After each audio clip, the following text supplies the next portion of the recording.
तो क्या मध्य प्रदेश के मदरसों में कुरान के साथ साथ भगवद गीता की पाठ पढ़ाए जाने चाहिए? ये सवाल इसलिए क्योंकि मध्य प्रदेश कैडर के आईएएस अफसर राजा बाबू सिंह ने 26 जनवरी को सीहोर जिले के मदरसे में दीनी तालीम लेने वाले बच्चों को जब ये सलाह दी तो मदरसा संचालक और वहाँ पढ़ने वाले बच्चों ने भी खुशी खुशी मानकर इस पहल का स्वागत किया। मगर पुलिस अफसर की इस पहल को राजनीतिक दलों ने कुछ दूसरे ही नजरिए से देखा। क्या कहा उन्होंने, ये रिपोर्ट देखिए।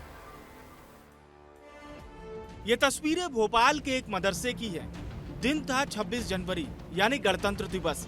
मदरसे के संचालक अमीनुल्लाह ने खास वक्तव्य के लिए सीनियर आईपीएस और एडीजी राजा बाबू सिंह से रिक्वेस्ट की तो वो वीडियो कॉन्फ्रेंसिंग से जुड़े और बातों बातों में बच्चों को कुरान के साथ गीता पढ़ने की नसीहत दे दी।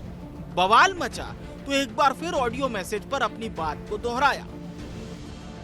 मैंने बोला कि आप पवित्र का कुरान का अध्ययन करें, गहराई में जाएं, लेकिन साथ ही हजारों सालों से जो मानवता का पथ प्रदर्शन करती रही है, जो अमृत है श्रीमद् भागवत गीता, उसका भी आप अध्ययन करें। वीडियो और ऑडियो वायरल हुआ तो सियासी गलियारों में भी चर्चा का बाजार गर्म हो गया।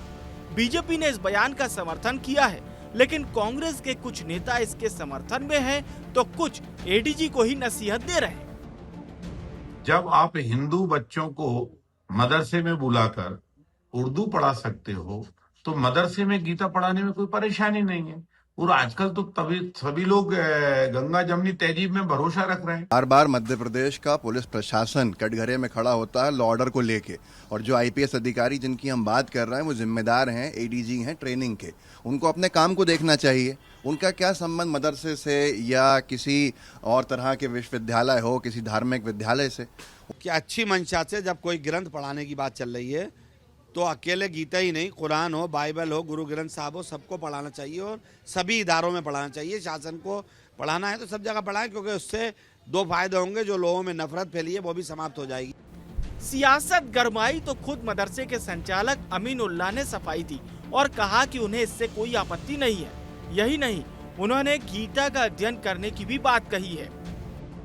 तराना हिंद कराने के बाद जब बच्चा ने पढ़ लिया तो उन्होंने मुझसे ये कहा कि देखिए सब धर्म अच्छा उद्देश्य देते हैं और हम आपको ये कह रहे हैं कि गीता में अच्छे पार्ट्स हैं, उसको देख लीजिएगा, पढ़िएगा, बस इसके अलावा कोई बात ही नहीं। बल्कि मैंने कहा कि और कुछ करना नहीं, जल्दी में। सियासत हो रही है, कोई इस बयान के पक्ष में है तो कोई विपक्ष में। वहीं मदरसा संचालक भी राजा बाबू की बात से सहमत ही नजर आ रहे हैं, लेकिन आम जनता की इस पर क्या राय है वो भी जान लीजिए। सीधे आम जनता का यही मत है कि राजनीति और धर्म को अलग अलग रखा जाए। मठों के अंदर, आश्रमों के अंदर, मंदिरों के अंदर भी मतलब कुरान पढ़ा जाए, उसकी आयत पढ़ी जाए। वर्ग का जो विरोध कर रहा है, मैं उनकी निंदा करता हूँ कि गुरुकुल के अंदर या आरएसएस के जो स्कूल जो संचालित होते हैं उसके अंदर भी फिर कुरान पढ़ाने का प्रस्ताव रखना चाहिए। गीता है क्यों, मतलब सभी धर्मों की सभी किताबें और सभी जगह पर पढ़ाई जानी चाहिए। स्कूलों और कॉलेजों में भी सबसे ज्यादा अगर किसी चीज की जरूरत है तो संविधान पढ़ाया जाना चाहिए। आम जनता की राय भी इसमें मिली जुली है। कुछ ने इसे धार्मिक सद्भाव और एकता का संदेश माना तो कुछ ने इस मुद्दे पर चर्चा करना सही नहीं समझा। मदरसों में गीता पढ़ाए जाने को लेकर सियासत देखने को मिल रही है। हालांकि आम लोगों की बात करें तो आम लोगों की अलग अलग राय है। अब देखना होगा कि मदरसों में गीता पढ़ाई जाती है या नहीं। कैमरा पर्सन विवेक के साथ विवेक राम, विस्तार न्यूज, भोपाल। मध्य प्रदेश पुलिस में एडीजी रैंक के अफसर राजा बाबू सिंह हमेशा ऐसी नई पहल के लिए जाने जाते हैं।